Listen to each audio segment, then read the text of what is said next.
Greetings and welcome. Welcome back. It is Monday, but it's not just any Monday. It is Making Moves Monday. That's right. Here on the Sweet Spot, we don't call Monday Monday. We call it Making Moves Monday because you've got to make your move this week. And I'm here to help you. For those of you who don't know me, I'm Dr. Derek Sweet. I'm a board-certified psychiatrist, and I'm the host of The Sweet Spot. I work with elite, high-performance athletes and entertainers. I work with high-level executives. But you know what I really like?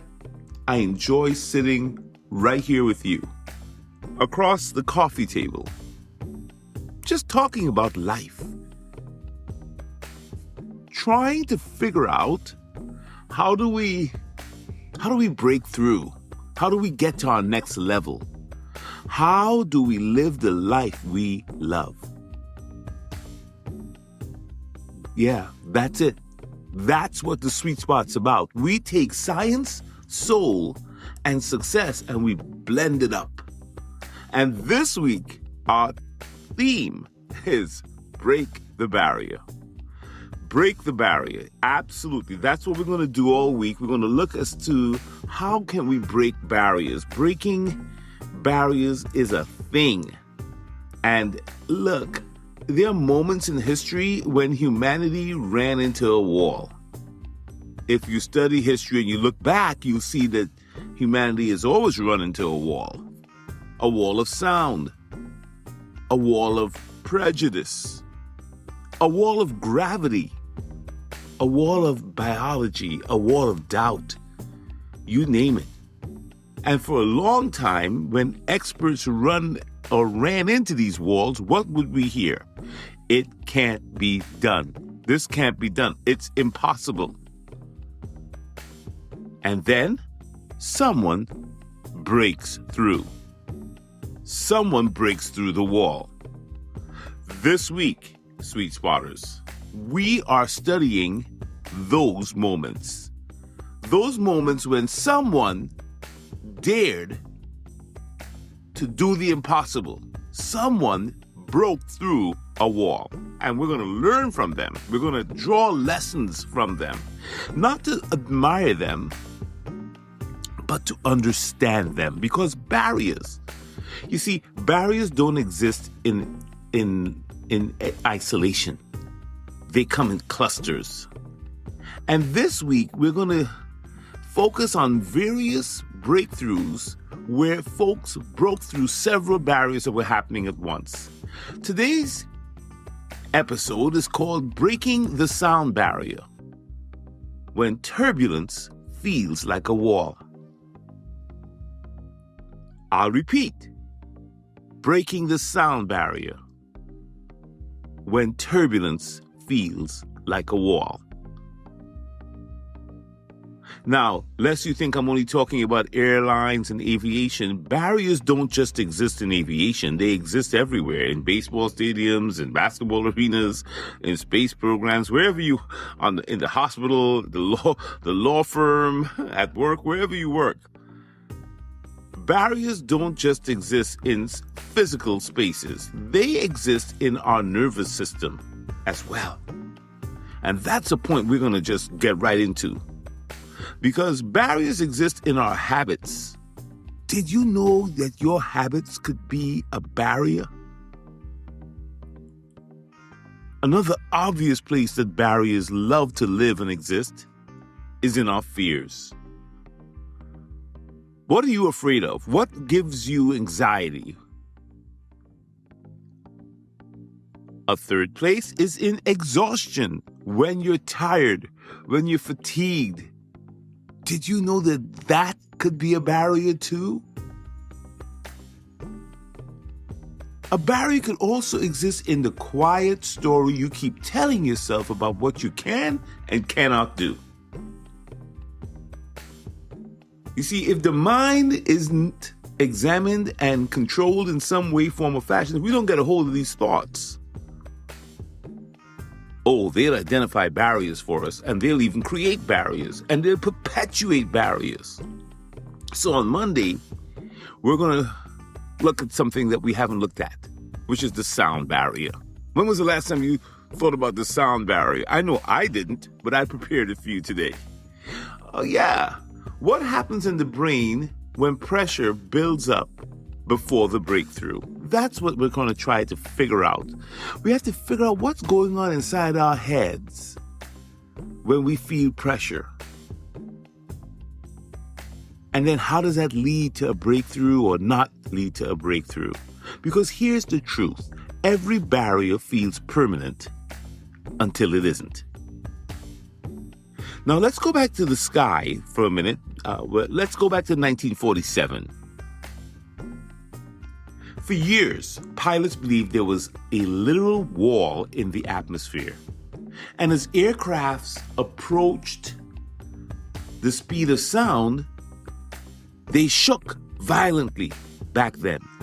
The planes buffeted, the instruments were malfunctioning. It felt like super unsteady and unstable. So the feeling was that when you hit Mach 1, when the plane was going fast enough, the aircraft would literally come apart and literally tear itself apart. They called that, back then, the sound barrier. But there wasn't a wall. There was no wall. It wasn't an actual wall. It was instability. And this got proven in 1947 when Chuck Yeager, the pilot, climbed into a Bell X-1 and literally flew through it. Now, 2 days earlier, Chuck had fallen off a horse and broke 2 ribs. He said nothing because he didn't want to be grounded as a pilot. Every breath he took must have hurt. You know, when you break ribs, that's very painful.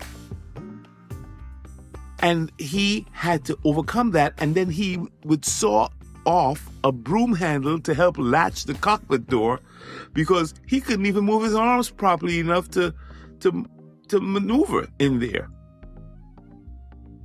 So when his aircraft began to shake near Mach 1, that wasn't just aerodynamic turbulence. That was physical pain he was feeling, layered on fear, layered on uncertainty, as he was going through what everybody believed was going to be a disaster, where his plane was just going to come apart because he was coming up against the impossible sound barrier that no plane could go past, because that was the belief. Now, we can't know every thought that crossed pilot Chuck Yeager's mind in 1947. We don't know what was in his mind, obviously. But we can assume that his body would have activated, because that's what bodies do when they hit limits or thresholds, when you hit barriers. When you approach something that's uncertain, a bold conversation, a leadership step, a task that feels really big, maybe it's a health problem or a health decision, something that risk is involved, your brain doesn't pause for a philosophical reflection, my friend. It just activates protection. And you know by now, if you've been listening to The Sweet Spot, what part of the brain is going to be flagging danger. You got that right. It's the amygdala. We talk about the amygdala being the threat detection center here on the brain, here on The Sweet Spot, and it's in your brain. It's a wonderful friend to help you out of danger, but it can be a real pain if you're not in danger and you're just dealing with some anxiety or unrealistic fears. And when the amygdala fires, it's just doing its job in your brain to help you navigate what it thinks is a major threat to your survival. And just because I want to be complete with you, the amygdala isn't working by itself. It's not that just the amygdala fires in your brain. No, those neurons are just part of it. There's something called the HPA axis that it works very closely with. that we haven't talked a whole lot about. We've talked about it a little. But there's something called the HPA axis inside your body that's tied into what this amygdala is going to do, right? So when the amygdala fires, and give me a minute, I'm just going to run you through this. The amygdala fires in your brain, and this HPA axis, which is your hypothalamus, your pituitary gland, and your adrenal gland, they form this axis, right? They're like a team. The HPA team, they get lit up too. And so the hypothalamus signals, that's the H, it signals the pituitary, that's the P. And then the pituitary signals the adrenal glands, that's the A, the HPA axis, the hypothalamus signaling the pituitary, and the pituitary signaling the adrenals. And then you know what gets into your bloodstream? That's where your adrenaline is coming from, my friend. Yeah, your adrenaline and your cortisol, the stress hormone, they get released into your bloodstream after this amygdala says, hey, we have a barrier here, we have a threat here, we have a problem here. And when that cortisol and adrenaline get into your bloodstream, let me tell you what happens. Your heart rate increases. Your muscles, they tighten. Your breathing starts to get shallow and quick. And your focus, your eye, you just narrow your focus because you're ready to either fight or you're ready to run. You're ready to take some kind of action to protect yourself. All from this amygdala and the HPA team working together to help you. Why does this system exist? It's to help us. It's to help us survive. It mobilizes energy. That cortisol and adrenaline, that's energy. It sharpens your reaction time. It prepares you to move. If you're in a competition, if you're doing some task that requires a lot of energy and concentration and you're under pressure, this HPA axis, this amygdala system, it's going to be firing. And it helps you in dangerous situations. It helps you in competitive situations. It's good to know what's going on. So you're not just reacting. You can say, hey, my amygdala is firing. Hey, my HPA axis is really kicking in today. All right? Now you know. But here's the thing. The same system that can make you strong and give you survival skills and help you fight off lions, tigers, and bears and all those things is the same system that could make you anxious as you don't know what. Because you hear a sound around the corner and you don't know what it is. And it's the same system that's going to kick in. And if you don't have a control on it, man, you got problems.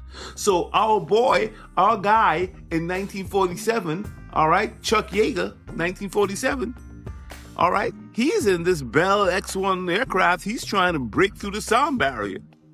Now, you know his amygdala was firing. You could only imagine what his heart was doing, and you now know how. You now know why. You see, the thing is, that's the right time for the amygdala and for the HPA axis to fire when you face a barrier. Like it's a real barrier, it's a real threat, the airplane shaking, okay. But here's the thing. You've got to interpret that correctly when it happens. When your amygdala fires and your HPA axis is going nuts, you got to interpret that a little bit. You got to interpret that. Most people interpret the surge as a stop sign when they feel it. But biologically, for top competitors, for top pilots, for a guy like Yeager, this guy running through this thing here, they're interpreting it differently. Chuck Yeager wasn't interpreting this feeling as, I gotta run, I gotta jump out the plane. No. A clutch athlete, when he feels his amygdala or her amygdala firing and the HPA axis going, they're not running away from that. No, they're interpreting it differently. They're not interpreting the surge of cortisol, the surge of adrenaline as a stop sign. You feel that anxiety, you feel that pressure, but they call it fuel. Yeah. The turbulence doesn't mean destruction. In this case, he interpreted differently. That means some kind of activation. So that's what happens in situations where you feel fear, you feel anxiety, you feel stress. Could it be that it's just your amygdala, your hypothalamic pituitary adrenal axis, your HPA axis team just doing its thing? And could all of what you're feeling, the cold hands, the shaky feet, the shallow breathing, all that, is that just activating you? Could you use that? Could you, if you're in a game, can you actually reinterpret that and say, hey, I'm not going to call this fear. I'm going to call this activation. I'm ready to fight. I'm ready to do my thing. Just allowing your PFC, your prefrontal cortex, the other side of your brain, the thinker, to reinterpret what you're feeling can help you break through the barrier. And this is where ancient wisdom supports what neuroscience is explaining here. In the Message Bible 43:2, it says this: when you're in over your head, I'll be there with you. And when you're in the rough waters, you will not go down. Now, the importance of this is that it's not saying that things are going to be calm. I wish it did. I wish it said something like, hey, don't worry, everything is going to be great. Don't worry, there'll be no problems. Don't worry, life is just going to work out perfectly for you, and you ain't got no problems today. I wish it said that. But no. It said, when you're in over your head, I'll be there with you. When you're in rough waters, you won't go down. Now, yeah, it's a promise, but it doesn't tell you that the conditions are calm. It promises steadiness within the rough times. And what does that mean for us? What does that mean for you? It means that the presence of something steadying in the middle of the turbulence gives you evidence that you're not falling, that you're not crashing. Maybe you're getting evidence here that you're crossing into something significant, which is what was going on with Yeager as he was taking this shaky plane past what was the impossible barrier through the sound barrier. That's what he was doing in 1947. Look it up. I think it's October 14th, 1947. Look up what he did there. It changed how we would fly forever because he was brave enough to overcome his amygdala HPA axis, because he was willing to suffer through the turbulence and not interpret turbulence as the end. Just because things are shaky, just because things aren't going well, is no reason to stop. That's how he was thinking. And I don't know what his faith or his belief was. I have no idea. But I'm telling you that sometimes what you need is a mental or spiritual anchor that tells you, just like what the ancient wisdom just said here, that, look, if you're in over your head, I'll be there with you. If you're in some rough waters, you're not going to go down. You're not alone. Just that feeling of something bigger than you anchoring you may be good enough to calm your amygdala down a bit so that you can stay online, so that you can get through the barrier. Yeah. In Buddhism, they teach us something similar. The Dhammapada in Buddhism, an ancient collection of Buddhist teachings, the Dhammapada, it teaches this mental discipline. Verse 81 of the Dhammapada says, just as a solid rock is not shaken by the storm, even so the wise are not moved by praise or blame. Different tradition, similar insight. The storm doesn't affect you one way or the other. What the storm does is it reveals your formation. Are you a rock?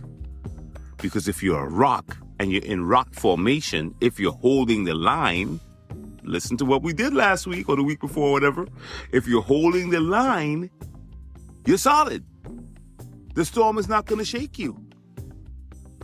In fact, the storm doesn't disqualify you at all. The storm, the turbulence, the shaking as you cross through the whatever barrier you're going through, it's going to reveal your formation. That's what it does. It doesn't disqualify you. The storm reveals your formation. Yeager, our friendly pilot, 1947, breaking through the sound barrier did not eliminate the shaking on the plane.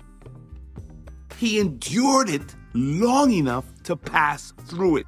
That's what he had to do in the physical realm. Do you get what I'm saying, right? Because in a way, he did that physically, but you get what we have to do mentally. You get what we have to do psychologically. You get what you have to do emotionally. You get what you have to do spiritually. Don't back down. Endure the shaking. Get through it. Yeager did, and he broke the sound barrier. Wow, how powerful is that?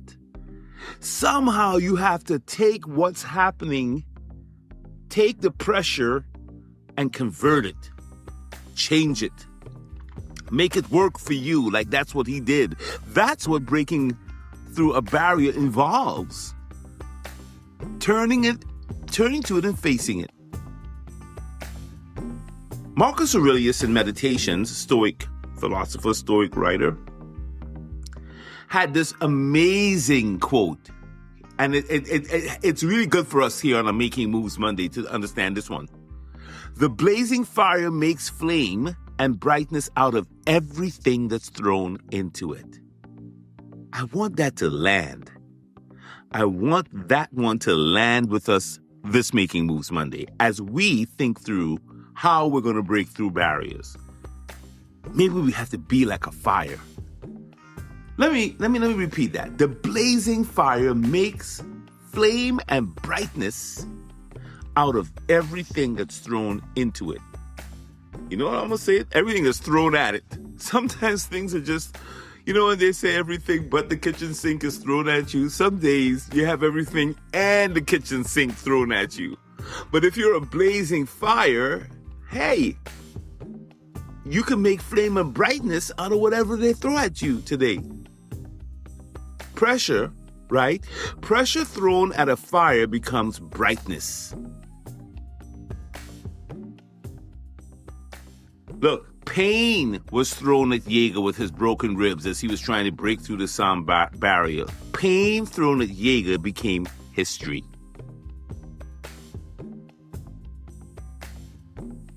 And stress thrown at you, sweet spotter, can become one of two things: paralysis or performance.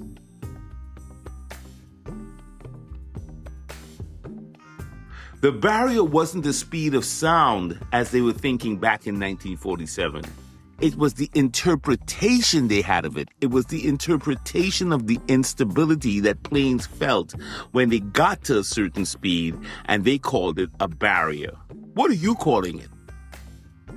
When the turbulence hits, when it doesn't work out like you want it to work out, when you get into these arguments, or you get into this like negative criticism, or you get the bad news. The barrier wasn't speed back then. It was the interpretation of the instability. A Stoic writer, Seneca, wrote, "We suffer more in imagination than in reality." Let that land. Just think about that. I know that's true for me. Because goodness knows my imagination, holy cow, man. I can think about all the potential disasters. They used to call me the disaster police when we would go on cruises, my friends, and they were, because, I would be on the cruise, I'm a physician, so I brought all kinds of medications. I was thinking like, hey, this could go around, that could go around. You could get to that place where the imagination just takes over. They were like, well, dude, why are you even on the cruise, man? Just watch a boat on TV. You're safer in your living room. And I was like, you know what? That is a possibility, but nah. You don't want your imagination to run the show, right? Because you can imagine 1,000 different things. There's so many what-if monsters. What if this happens? What if that happens? Those are what-if monsters, and many of them are not even real. So when Seneca writes, we suffer more in our imagination than in reality, what he's talking about is a barrier issue with the imagination. Don't let your imagined fears be the barriers that make you not achieve today on Making Moves Monday. And when you are even when your imagination is creating a fear, your body still activates. Your mind assigns a meaning to that. And that meaning, whatever meaning you give it, is going to determine whether you're going to back down or you're going to move through. That's a decision. So today, sweet spotter, I want you to examine one area of turbulence in your life. We're going to crack through one sound barrier today, where the sound barrier is just really turbulence. It's not a barrier. Is it career uncertainty? Is it financial instability? Is it a health worry or anxiety? Is something going on in your relationship that's creating all this turbulence? Is your leadership under question, or you're having problems in the leadership role that you're in?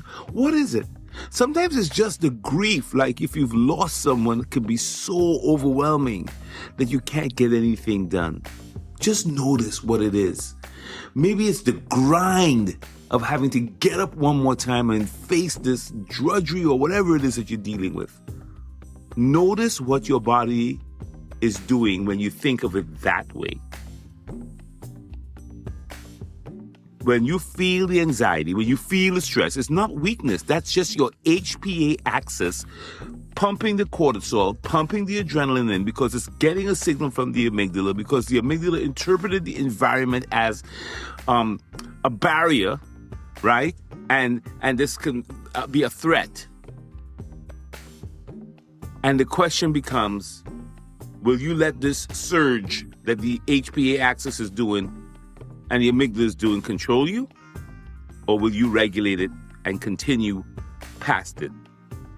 And that's what we're talking about today. Here's a practical move. When activation rises, when you feel that surge in your body of anxiety, stress, whatever it is, I want you to take a deep breath. I'm telling you, this sounds like nonsense, but it is so important, because you are regulated by your nervous system.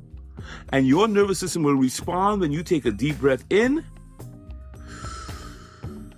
and then a slow, long exhale out. Trust me when I tell you that long exhale out will relax you. It will send a message to your amygdala. It'll send a message to your vagus nerve, your parasympathetic nervous system.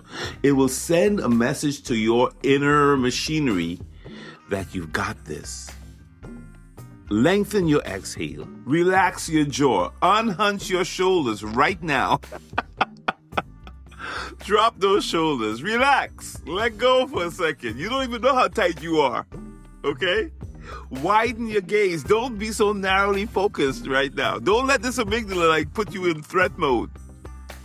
It's just turbulence. We'll get through it. I do a lot of flying, right? And man, I've flown a lot over the years. And I used to hate turbulence. But then I met a friend, and he's a pilot. And I was sitting with him. He was in the back of the plane. Don't worry, he wasn't the same pilot flying the plane. We were on a plane where there were real pilots, other pilots flying too. But we were in the back, and I was telling him how terrified I was, because the plane was really shaking. It was really bad. You ever been on an airplane and you're like, all right, this is it. We're going down. The plane had dropped a few feet. It was just a lot to take in, and I'm not good with that kind of stuff. And he told me that this is actually common. Pilots expect it. It's actually not a bad thing. It's okay. Planes are built for this. I mean, I was just looking at how he was talking to me. I mean, I was holding on. My jaw was tight. Everything I'm telling you to do, I was shallow breathing, because I was interpreting this as a really big barrier, like this could be it. And he had a different interpretation. His prefrontal cortex was online. My amygdala was online. We had two different experiences, and that's what I'm trying to get across to you. Your nervous system has to be under our control, under your control. We have to control it. You have to tell your nervous system, this is a challenge, it's not a catastrophe. And then what you're doing is you're converting the protection mode. You're converting the problem into a protection. You're making the obstacle the way. That's the Ryan Holiday book we've been talking about. Every week we talk about Ryan Holiday in this book called Obstacle is the Way. So you see, Ryan Holiday put it best. The impediment to the action advances the action. What stands in the way becomes the way. And that's how you have to be. The shaking is not proof that you should stop. Yeager taught us that from breaking the sound barrier. The shaking is proof that you got to get through this. It may be proof that you're near Mach 1, that you're getting ready to go to your next level. So this week, as we close, we are breaking barriers, just like Chuck Yeager in 1947, October 14th, broke through the sound barrier. This week, we're breaking through our barriers too, not by pretending they don't exist. He didn't turn the plane around or try to go under it or go around or go back. No, we're not going to pretend our barriers don't exist. We're going to understand what they are. We're going to call them thresholds. You're at the threshold of going to another level of speed. You're at the threshold of getting your breakthrough. You're at the threshold of determining your own strength, seeing that you have control over this. And when the pressure is thrown at you, you will be the fire. You will be the fire. You will be that fire that makes it bright, that burns, right? That burns and makes it so bright. The blazing fire that makes flame and brightness out of everything that is thrown into it. That's who you are this week. You are fire this week, okay? You're fire.